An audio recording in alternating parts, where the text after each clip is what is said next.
ठीक है, चल जाएगा, कोई दिक्कत तो नहीं है। हेलो बच्चों, नमस्कार, गुड इवनिंग। एक बार फिर से आप सभी का स्वागत है। और जैसे कि आप लोगों को पता ही चल गया होगा कि सीजीएल का नोटिफिकेशन आ चुका है। तो सबसे पहले तो मैं आपको एक चीज़ बताना चाहूँगा कि आप लोग ये जानना चाहते होंगे सबसे पहले तो कि आपकी वैकेंसीज़ कितनी हैं। तो वैकेंसीज़ जो अभी एसएससी ने बताई वो है 7500 प्लस, मतलब 7500 वैकेंसी के बारे में बताया गया। लेकिन ऐसा नहीं है कि 7500 वैकेंसी होगी, ये समय के साथ-साथ बढ़ती रहती है। और संभावना ये है कि अगले वर्ष चुनाव होने वाला है, तो ठीक-ठाक वैकेंसी लगभग मान के चलिए 25-30 हज़ार वैकेंसी आराम से आपको देखने को मिलेगी। बाकी भविष्य के गर्भ में ये चीज़ें हैं, इसकी कोई मैं श्योरिटी आपको नहीं दे सकता। अनुमान है ऐसा मेरा कि वैकेंसी 100% बढ़ेगी। आपके पास मात्र ही कुछ समय बचा हुआ है, 3 महीने के करीबन, लगभग 100 दिन आपके पास है। आप प्रॉपर अपना एक शेड्यूल फ़ॉलो करिए और उस शेड्यूल को प्रॉपर फ़ॉलो करिए, आपको बड़ा फ़ायदा होगा। और इस दिन का लोग सपना देखते हैं कि कब नोटिफ़िकेशन आए, कब एग्ज़ाम हो। और एसएससी की जैसे कि आपको पता ही है, पिछले कुछ दिनों से ऑन टाइम अपना काम कर रही है। तो वैकेंसीज़ की बात खत्म हुई। वैकेंसीज़ को लेके मन में किसी भी तरह का डर आपको नहीं होना चाहिए। तो बात ऐसी है कि अभी 7500 बताई है, लेकिन ये 100% सत्य नहीं है कि 7500 ही होगी। ये समय के साथ-साथ बढ़ती रहती है। जब तक आपका मेंस होगा, उसके बाद तक आपकी वैकेंसी बढ़ती रहेगी। ये हर साल होता है। शुरुआत में कम होती है, फिर बढ़ती रहती है। चलिए, जैसे कि मैं बात करता हूँ आपका कि हमारा जो date of submission of online application, या आपका 3/4/2023 से आपका 3/5 पूरा 1 महीने का समय मिलेगा। अब ये काम मत करना कि मुझे तो अंतिम दिनों में ही फॉर्म भरना है। अपना फॉर्म सही समय पर आप भर लेना। और फॉर्म में बहुत सारे बच्चे गलतियाँ करते हैं। उन गलतियों से बचें। एक बहुत सारे लोग चश्मा पहन के फ़ोटो खिंचवाते हैं, उसका विशेष ध्यान रखें। पता लगा कि आपकी इतने दिनों की मेहनत पूरी बर्बाद हो जाएगी अगर आपने प्रॉपर अपना फ़ोटो उसमें नहीं लगा रखा। तो चश्मे से आप लोग बचिए, प्रॉपर एक अपना फ़ोटो खिंचवाइए, प्रॉपर जाके ऐसा मत करिए कि टेढ़ा-मेढ़ा सेल्फी लेके आप उसको अपलोड कर दो। 20, 30, 50, 100 रुपए खर्च करो, अच्छा फ़ोटो खिंचवाओ, वो भविष्य में आपको और जगह भी काम आएगा। और उसको आप लोग अपलोड कराना, ठीक है? जैसे कि आपको पता लगा होगा, last date and time for receipt of online application आपका 3/5, और ये आपका 11 बजे समाप्त हो जाएगा। Last date and time of making online payment, ये भी आपका 4/5 को एंड हो जाएगा। बाकी इसमें सब कुछ बातें लिखी हुई है, इसको आप देख लेना, ठीक है। अभी मेंस का कोई भी उसने आपको बताया नहीं कि मेंस का एग्जाम कब होगा। टीयर वन की तो हमने पहले चर्चा कर ली थी कि जुलाई 14 से और आपका 21 जुलाई के बीच में आपकी परीक्षा होगी। वो मैंने एक वीडियो ऑलरेडी बना रखी है, जब एसएससी ने अपना कैलेंडर जारी किया था। ये मोटी-मोटी और लगभग मान के चलिए, मेरे ख्याल से 73 पेजेज़ की आपकी पूरी पीडीएफ है। अब 73 या 74 पेज तो कोई पढ़ने वाला है नहीं। इसमें सब कुछ दे रखा होता है। अगर आपके पास समय है तो पढ़ लो, लेकिन आपके पास समय केवल पढ़ने की अपनी किताब होना चाहिए। जो ज़रूरी चीज़ें हैं वो आपको सब कुछ पता है, बाकी नहीं पता होगी तो मैं आपको बता दूँगा, आप ज़रा ध्यान देना।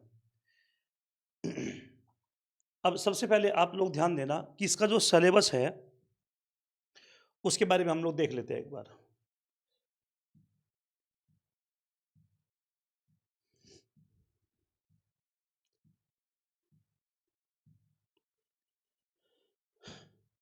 जैसे कि आप सभी को पता होगा कि सीजीएल, सीएचएसएल दोनों के सिलेबस में पूर्व वर्ष अपडेट कर दिया गया था। अब उसमें क्या होता है कि आपका एक टियर 1 और एक टियर 2 होता है। और टियर 1 में पहले की तरह क्वालिफाइंग नेचर का ही है, और मेंस के अंक आपके जुड़ेंगे। तो मोटा-मोटा जो सिलेबस है आपका टियर 1 जो होगा, उसमें आपके 25-25-25 क्वेश्चन आएँगे और 50-50 अंकों का होगा। ये आप बखूबी जानते होंगे, आप लोग मॉक टेस्ट लगा ही रहे होंगे, इसकी आपको कोई ऐसी आवश्यकता है नहीं। मॉक टेस्ट लगा के आपको सब आइडिया लग गया होगा। ठीक है, अगर हम बात करें टियर 2 का, टियर 2 आप लोगों ने, कुछ लोगों ने अभी दिया भी होगा, और जिसने नहीं दिया, उसको पता होना चाहिए कि 2 सेक्शन में आपका पेपर होगा। इसमें मैथ्स और रीज़निंग का एक सेक्शन, और आपका इंग्लिश और जीएस का एक सेक्शन होगा। मोटा-मोटा सा ये पूरा का पूरा आपका यहाँ पर मैंने, मतलब आपको दिख भी रहा होगा पूरा स्क्रीन पे, ये इस तरह का आपका पूरा पेपर आना है। ठीक, इसको आप लोग कर लेना। सबसे अधिक जो आपके लिए महत्वपूर्ण होगा, वो आपका मेंस के पॉइंट ऑफ व्यू से इंग्लिश ज़्यादा स्कोरिंग है। दूसरा, बहुत सारे बच्चों को इस बार जो समस्या है वो टाइपिंग और कंप्यूटर में आई। अपनी टाइपिंग की थोड़ी-थोड़ी आप तैयारियाँ पहले से अपनी स्टार्ट कर लेना। उस समय कई बार क्या होता है कि जब बहुत सारे बच्चों को शॉर्ट लिस्ट करना होता है ना, तो टाइपिंग की स्पीड मायने रखती है। तो टाइपिंग स्पीड जिस बच्चे की अच्छी होती है, उसकी थोड़ी प्रायोरिटी उसको मिलती है। तो कृपया करके अपनी टाइपिंग स्पीड आप लोग बेहतर बनाइए, कंप्यूटर पर अपनी कमांड करिए। इस बार की परीक्षा में आप लोगों ने देखा होगा कि बहुत सारे बच्चे कंप्यूटर में फेल हुए। मतलब ऐसे बच्चे जिनका स्कोर नॉर्मल अवस्था में सही है, बाकी पेपर में सब कुछ बढ़िया स्कोर है लेकिन वो कंप्यूटर में फेल हो गए, तो ऐसा मत करिए। बहुत बड़ी मेहनत के बाद आप लोग यहाँ तक पहुँचते हो, उस मेहनत को ऐसे बेकार मत जाने दीजिए। प्रॉपर अपना शेड्यूल बना के पढ़ाई स्टार्ट करो। टाइपिंग के लिए हल्का-हल्का टाइम निकाल लो। ज़्यादा नहीं, शुरुआत में हल्का 1, 2, 3 वीक में भले ही 3 दिन कर लो, 1 दिन, 2 दिन कर लो, 4 दिन कर लो, टच में आ जाओ थोड़ा-सा, ठीक है? तो ये मेंस का है। बाकी इसमें बहुत सारी डिटेल में बातें दे रखी है, मैं इसको देख रहा था, मुझे भी बहुत सारा समय इसमें लगा, तो इतनी सब कुछ आपको पढ़ने की ज़रूरत इसमें है नहीं, ठीक है? इसने एक-एक चीज़ ओपन कर रखी है, ऐज का इसमें आपको बता रखा है कि भई ऐज जो कुछ ऐसी वैकेंसीज़ है जिसमें 27-28 माँगता है, कुछ में 30 तक माँगता है। इसमें एक चीज़ और भी है, मैं आपको बताऊँ, जो बच्चे फाइनल ईयर के स्टूडेंट हैं, वो मेंशन कर रखी है कि उनके पास जब डिग्री उनकी होगी, तब वो आपका, अगर उनके पास उस डेट तक डिग्री है, तो वो फॉर्म भर सकते हैं। उसमें प्रोविज़नल डिग्री को भी एक्सेप्ट किया जाता है। कुछ लोग ऐसे हैं कि कॉलेज की डिग्री लेट आती है, लेकिन प्रोविज़नल डिग्री आ जाती है। अगर आपके पास उस डेट से पहले की डिग्री है, उस डेट को एसएससी एक्सेप्ट करेगा और आपका उसको माना जाएगा। ठीक है, चलिए आगे चलते हैं। बाकी और इसमें सब कुछ दे रखा है, क्या-क्या सिलेबस है, ये पूरा इन्हें दे रखा है, कॉम्प्रिहेंशन, सेक्शन 2, सेक्शन 3, पूरा पेपर के बारे में, सिलेबस के बारे में, ठीक है। हमारे लिए इसका सिलेबस, आप लोग कोचिंग वगैरह कर ही रही हो, ऑनलाइन, ऑफलाइन सब कुछ पता ही है इसके बारे में, तो इसमें पढ़ने की कोई ज़रूरत है नहीं। पता लगा 2-3 घंटा, ये जैसे रीजनिंग का सिलेबस है पूरा, तो कोई ज़रूरत नहीं, आपने सब पढ़ रखा है ये।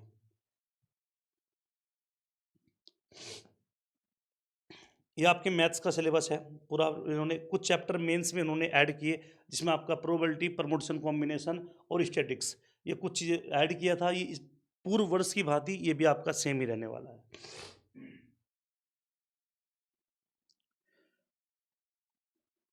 ये स्टैटिक्स का है, जिन बच्चों का स्टैटिक्स का एग्ज़ाम होगा उसके बारे में है। ये हमारे काम का वैसे ये है नहीं, क्योंकि हम लोग जनरली स्टैटिक्स वाले पार्ट को लेते ही नहीं, या जो बच्चे स्टैटिक्स का एग्ज़ाम देंगे वो उसको आप लोग देख सकते हो। ये जीएस का पूरा सिलेबस है।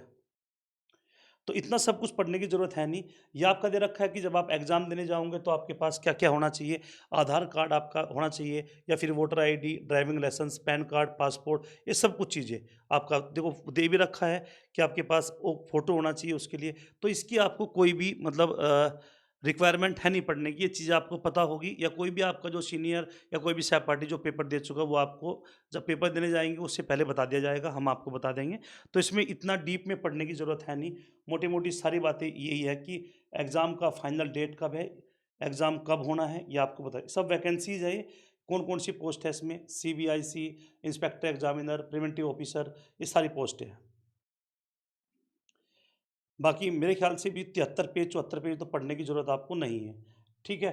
इसी के साथ कुछ आपकी अगर कोई भी क्वेरी हो इससे संबंधित, तो आप लोग कमेंट बॉक्स में जाके कमेंट दे सकते हो। मैं आपको कोशिश करूँगा कि मैं उसको रिप्लाई आपको दे पाऊँ। ठीक है? लगातार जुड़े रहिए और पढ़ते रहिए। एक अच्छे मन के साथ, पॉज़िटिव मन के साथ आप लोग लगातार मेहनत करिए, तो ही आपको सफलता मिलेगी। वरना अगर आप डिस्टर्ब होके पढ़ोगे, कहीं न कहीं आप लोगों को समस्याएँ उत्पन्न होगी।